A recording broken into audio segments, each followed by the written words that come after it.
Hello hi বন্ধুরা, কেমন আছেন? আশা করছি ভালোই আছেন। আমিও ভালো আছি।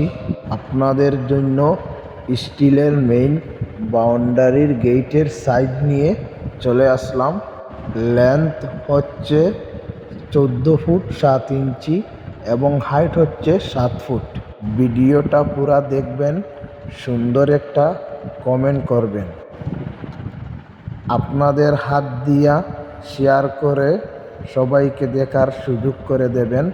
আপনাদের ভাই আব্দুল HQ বড় ভাইয়া। আমাদের দোকানটা হচ্ছে সুনাই রোড, সেকেন্ড রিং রোডের পাশে। আমাদের দোকানের নাম হচ্ছে স্টিল কটেজ। আপনাদের জন্য সব সময় খোলা আছে। আশা করি আপনারা আসবেন, আশায় রইলাম। আজকের লাগিয়া অতটুক, পরের ভিডিওতে দেখা হবে।